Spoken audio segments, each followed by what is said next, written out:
Hello friends, my name is Chrissy. Welcome to my channel. See, that's me, Chrissy. And today we're doing maybe my first honest to God unboxing. I love doing walkthroughs, but I think this is my first peek at a deck. Today I'm going to show you the Lilifer Tarot. I saw Garden Goddess Tarot do a walkthrough of this and I was like, I have to have it. This is going to go so well with my upcoming study with both the Drowning World Tarot and I can never remember the name of my floral Rider-Waite-Smith deck. I'll put it down below. Whenever I study with cards, I like to have a modern art deck, a traditional RWS deck, and then also a deck that I call my practice deck. And I thought I was going to use another deck, and then I saw this walkthrough and I'm like, I have to have this deck. So first of all, we have a little note, which is lovely, and then we'll just get right in. I love the minimal packing of this. Just the box and then the little bit of bubble. Not too much, but plenty. I'll just stick this up here for now. And then we have a card with a code for 10% off my next purchase. And then look how beautifully this is wrapped. Oh, I don't even want to open it. It's so pretty.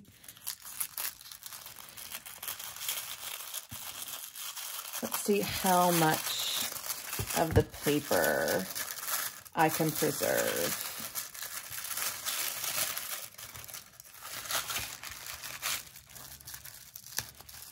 Oh, that end opened really nicely.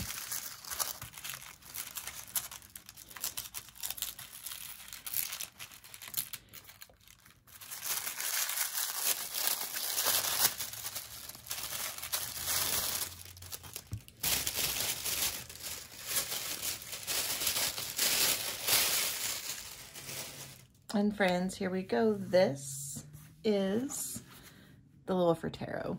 I was originally really attracted because of the primary colors. And again, the decks that I'm working with currently that I'm going to be studying are very primary in their color scheme. So this is the, I have right here, I can tell you, the Liber Florum.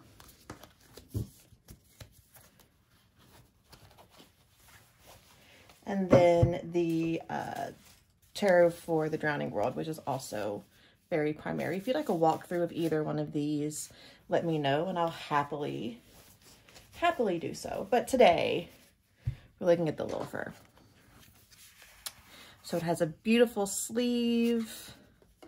The name of the deck is on the top of the box. Here on the front, Marion Constantine, I'm assuming. It's a little Constantin. I'm a Kentucky girl. my pronunciation has a life all of its own. And then the deck, the box has this beautiful, let me get this out and I'll show you. I absolutely love when the print goes all the way to the edge and you can see it in the deck. And even if I don't really read reversals, so it's not a big deal to me that doesn't match.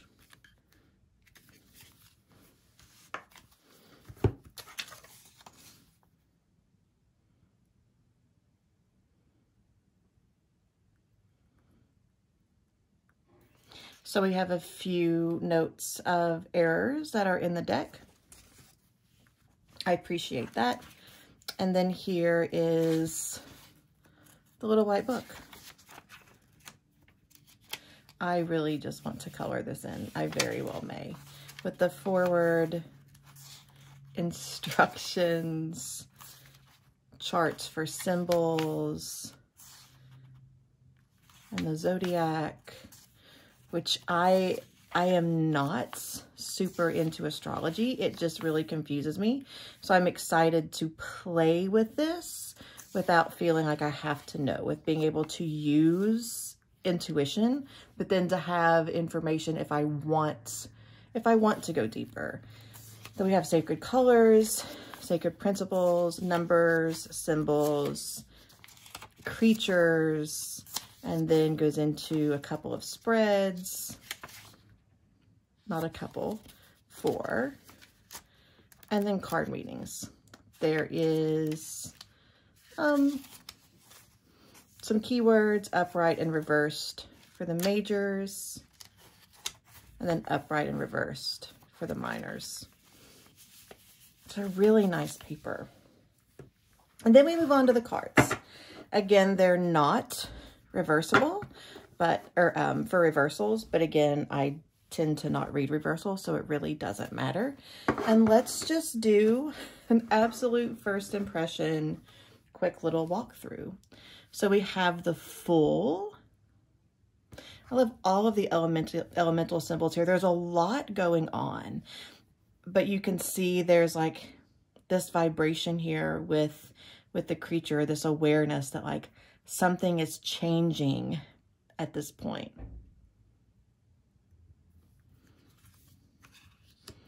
We have the Magician. So this is really interesting. We have the above and below on the blue hands, but the red hands are both pointing down. On the left hand here, it looks like it is almost the blessing symbol that we see in a lot of the Hierophant, which is very curious. What I love about this is this energy, like the Magician is almost holding and protecting the primary figure.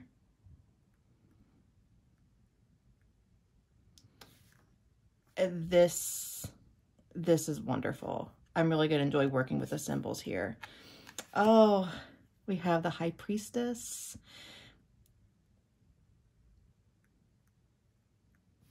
We have someone down here in a boat, and then the big expression of that energy. We have the Empress. We've got some scars. We've got a little spiral that, you know, the work, the learning never ends. There's this concept of continuing to support our creation after birth. And she's a ginger, and I have a soft spot for gingers. I enjoy this card. So for the Emperor,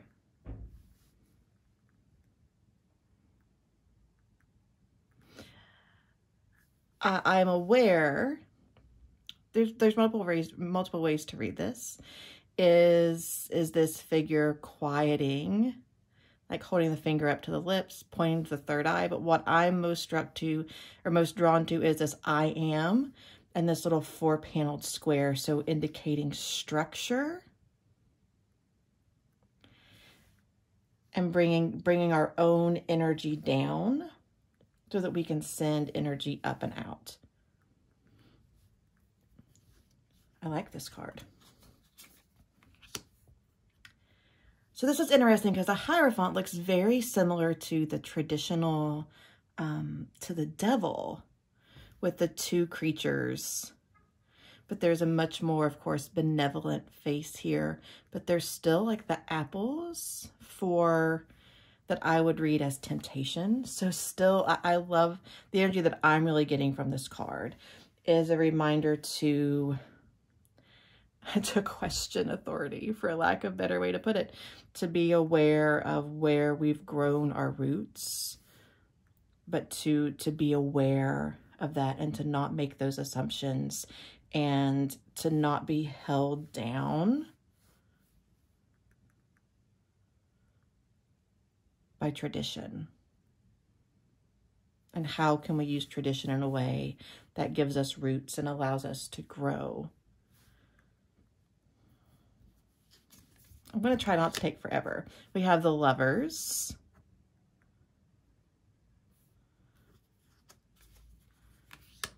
Oh, the Chariot. I love how closely we can see the options, how closely we can see what it is that the figure is reining in, and how confident the figure looks in the background. I'm aware that there's so much symbology that I'm not reading because it's not natural for me.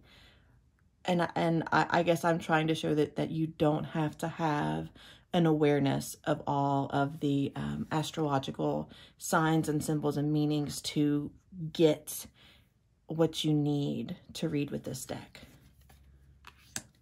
Justice.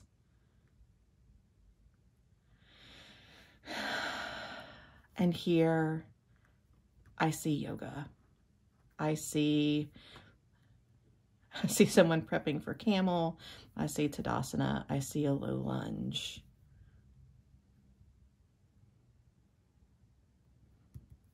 And we're sticking together just a little bit. We have the Hermit. This is really interesting. So this animal here, is this protection or is this threat? That's a really interesting way to look at the work we do when we're in Hermit energy. We have the Wheel of Fortune, that sometimes we can feel like we're releasing and relaxing onto it. Sometimes we're floating along kind of calm. Sometimes we feel like we're spinning the wheel. This looks very Price is Right to me. Are we spinning the wheel or are we getting ran over by it?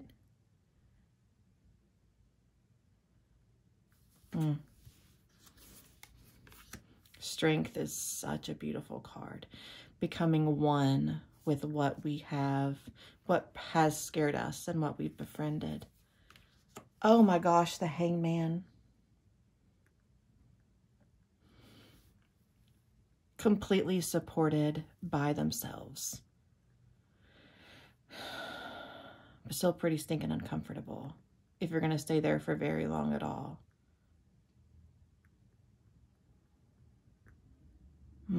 I like this card. And I also see the wings here is this awareness of, I could just fly away, right? This could be really easy. I could take the easy way out right now. But I have things to learn from this place of discomfort. Death.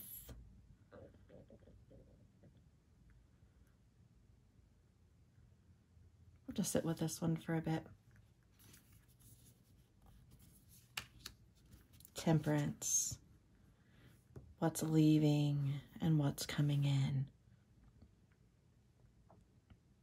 And what is growing because of what has left. Oh, this is just such a powerful deck. For the Devil. You may be able to hear construction going outside of my house. I apologize. The Tower. Oh, so what's getting struck by the Tower? Or what was struck by the lightning, our figure, or the Tower? And there's this effort being used to hold it up. So much effort. And then there's a part of her, something even the same color. And is this additional part? Is it pushing it over or helping to hold it up with this I surrender along the side of the Tower? Oh, there's so much to play with here. The Star. I know. Oh, look, and we have a chunky little angel over here. Third eye is turned on. There's energy coming from the hands.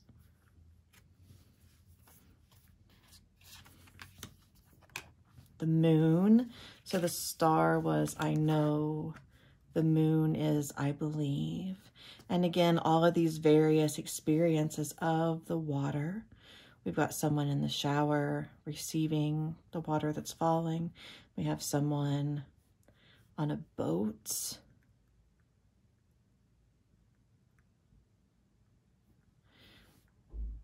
And the water's moving this way according to the arrows, but there's still the drip over here. Oh, the sun is beautiful.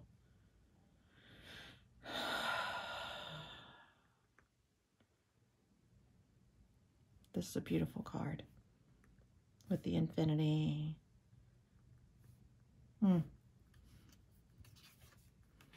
Judgment. I feel like a lot of the work that I'm currently doing in my life is justice work. And this is such a energy reaching for purpose, reaching toward the lessons we're learning, not hovering or not humbling in any way, but reaching actively toward the world. Again, this very similar spiral to the wheel. I'm so curious to get into looking at the animal imagery in particular. I didn't make that up. That wasn't here, right? So we have the colors, the symbols, yeah, and the sacred creatures. This is exciting. This is very exciting. Then we have Lilith and Lucifer. I may or may not leave these in the deck. We'll see.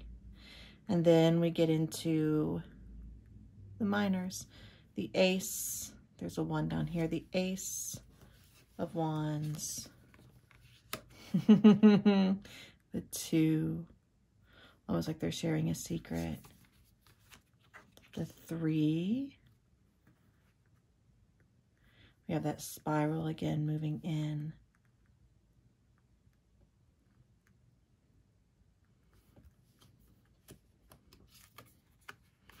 The 4 of Wands. So it's almost as if our figures here are at the top of the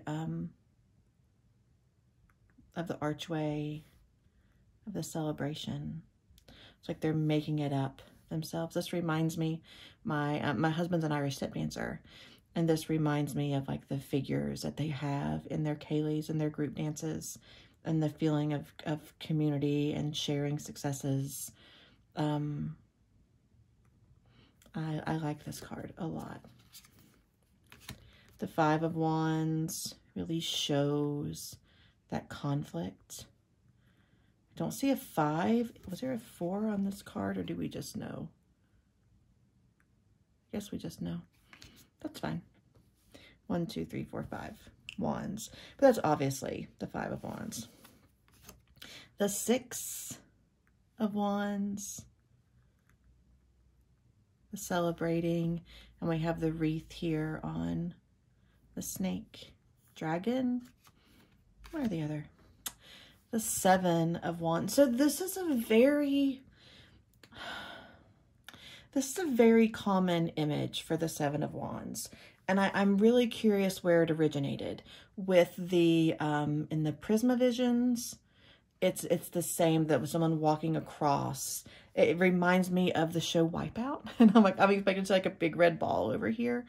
I'm really curious where this walking across the stakes, where this imagery originated, because I see it quite a bit. I'm just curious. Oh my gosh, I love the 8 of Wands so much. And I love this energy of like holding on. I'm going with it. I'm not fighting against it.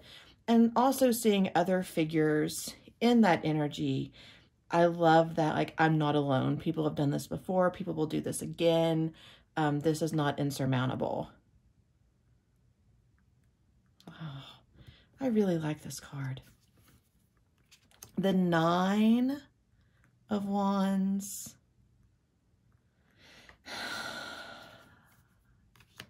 And the 10 of Wands. Oh, I see the 10 there here. Trying to carry it all. It's on fire. I like this card. I like that a lot. The Page is carrying the fire in. The Knight is riding the fire. And in this deck, are they sticking together? Yes, so the Queen and the King are evenly powered in this deck. And you can, just the different hands in which they're holding the wands. So the King and the Queen. And then I'm assuming the all blue and the fish means we're here into the cups.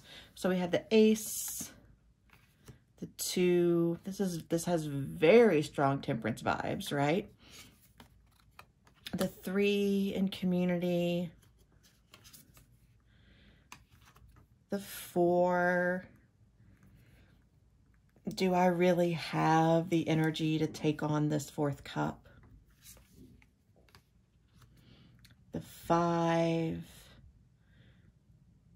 There's only 1 cup here that's spilled, and we're still spilling sadness, extra energy into the cups that are upright still. So are we going to overflow? Have too much? On what still remains. The 6 of Cups, I like this, showing like almost like the path of life and how we interact with the cups differently at different points in our lives. Really holding on to it, crying over it, curious about it, playing with it. It's weighing me down. I'm leaving it behind. This is a really powerful 6 of Cups. The 7 of Cups. So much distraction, so many options. The 8 of Cups, leaving things behind in order to move forward. 1, 2, 3, 4, 5, 6, 7, 8. So here, leaving behind all of the cups to move forward, leaving behind 8 cups to move forward with 8 fish. Oh, this is such an interesting, like almost like a reciprocity. That I'm not moving forward with less, I'm just moving forward with different.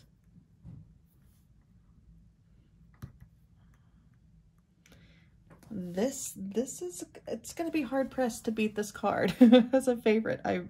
I love this imagery.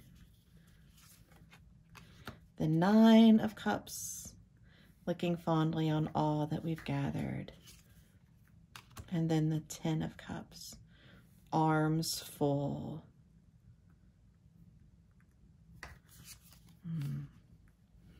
The Page.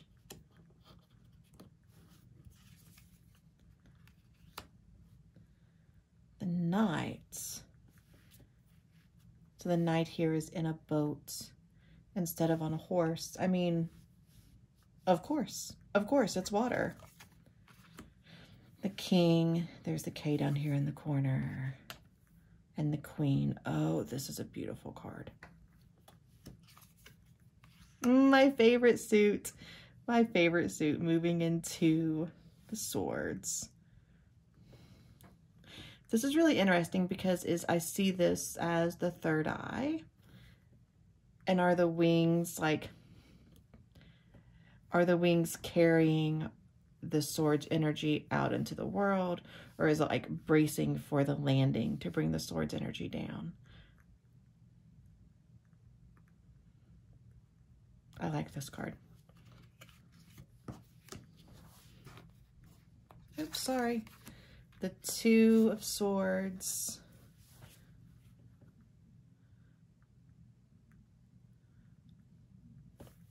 This to me feels very, very split. Seeing I could make this decision, I could make that decision, but very mirrored. Almost like I see this as this awareness of like would the outcome be any different if I go this way or I go that way? And other than like the color and the size of the horns, it really doesn't look like there's any difference. I'm going to work with this card. The 3 of Swords with a wing pointing up and a wing pointing down. because it's work. Oh, but I love how that the swords are like behind. The swords are in the thoughts, not going through the heart. I like that. But there's this questioning of like, do I want to deal with these swords right now? And what's the consequence if I don't? The 4. I'm curious. I'm going to see what the symbology is of the snake.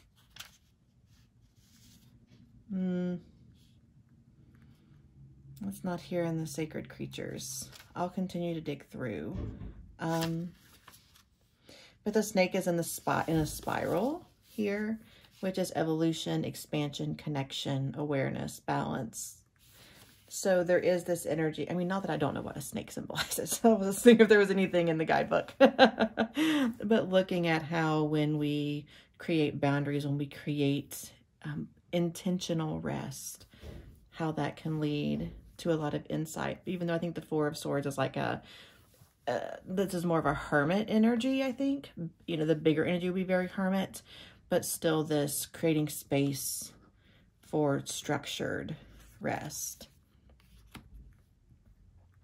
The 5 of Swords, there's conflict in this card.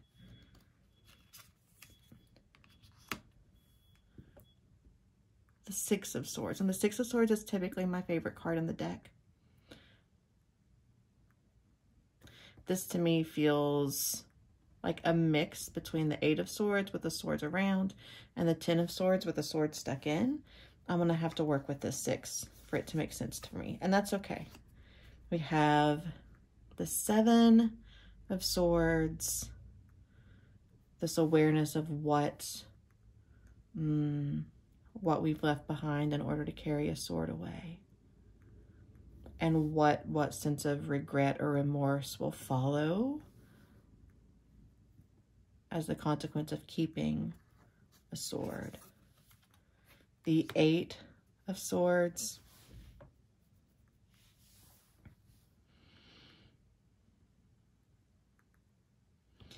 seeing 1, 2, 3, 4, 5, 6, 7, 8. Okay, they're all pointed at her. You can see the little hands pointing toward the creature here. But I have to work with this one too, because I usually think of the 8 as, you know, we're imagining stress, imagining making things too hard on ourselves.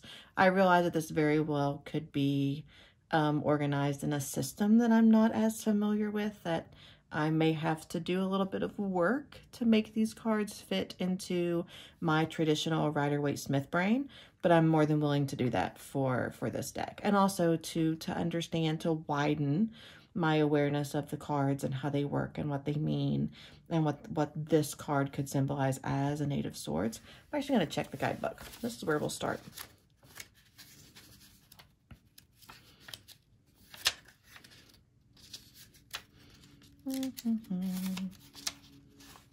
So the 8 of Swords. Restriction, powerlessness, fear, mental struggles, hopelessness, anxiety, victimization, feeling paralyzed. So yeah, very, very similar, except there's not that self-imposed restriction that usually happens in my brain, which would be interesting to see how I would read this card then in a reading without that self-imposed, without that self being the cause for this restriction. I like it. The 9 of Swords. There's this protection here, right?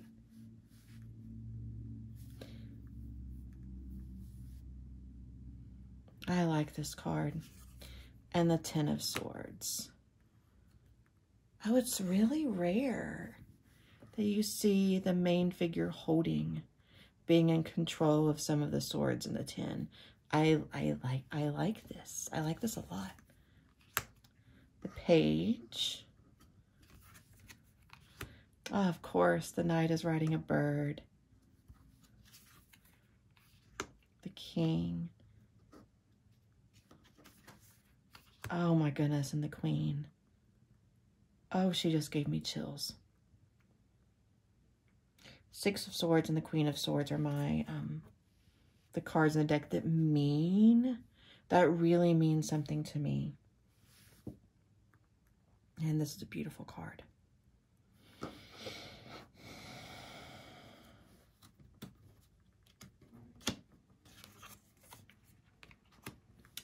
The Ace of Pentacles. The Two of Pentacles, this sense of balance. There's almost a sense of play in this, which I really enjoy. And then the Rainbow with some rain.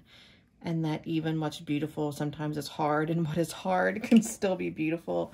I really like that representation there. And I love the teal color of the Pentacles as well.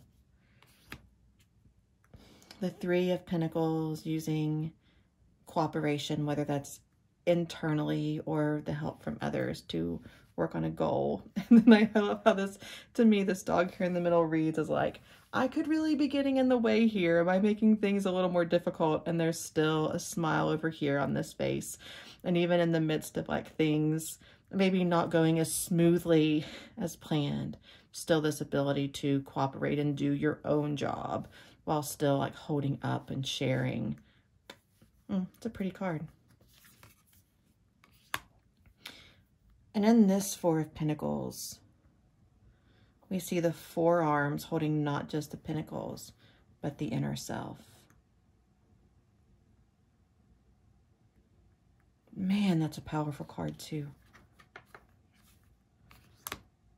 The Five of Pentacles, lost in thoughts as things are withering around. So this is a really interesting take on this card, because it almost looks like because there's the focus on the future, on the dreams, that there's the withering of what is here right now. That the issue is not, this almost has an Eight of Swords feeling to me. That the issue is what is not, that the loss of what is not being attended to because of looking in the future. The Eight of Swords, that might have been a reach. It made sense in my head until I spoke it out loud. I really like this take on the Five of Pentacles a lot. The Six of Pentacles. We have multiple arms here, reaching and supporting. The Seven of Pentacles, offering energy to what is growing, even though it's not time to harvest yet. The Eight of Pentacles, doing the work, keeping the commitment.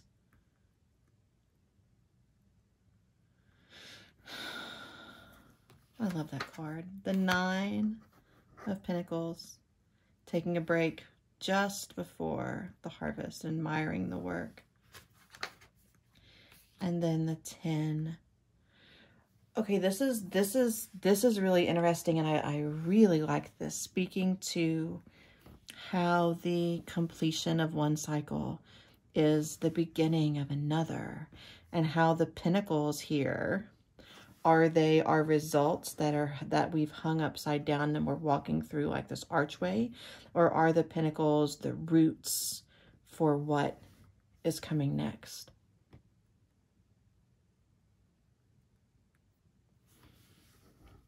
That's a very powerful card.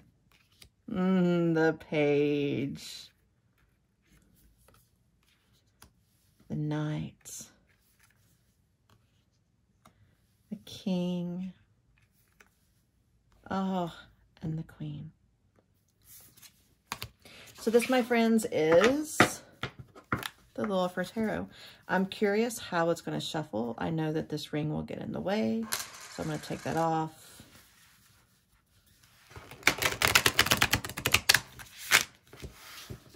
It felt like it was kind of sticky. You may have noticed when I was going card by card, but it shuffles really well. And with a little bit of working in, it's going to bridge really well. I am looking at a weekend trip coming up, and I was like, I think I want to just take one deck, and I think this may be it. So you can tell overhand, it's coming up really clumpy. Not as bad as like the Star Child though. At least this has a really smooth riffle and bridge, which is my preferred method of shuffling. So it's fine. It's absolutely fine. So here we go. This, my friends, is the Lilifer.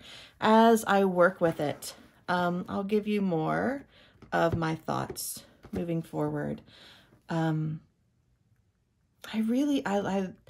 Pinnacle suit in this deck is beautiful. Anyway, I could talk forever, but I've kept you long enough.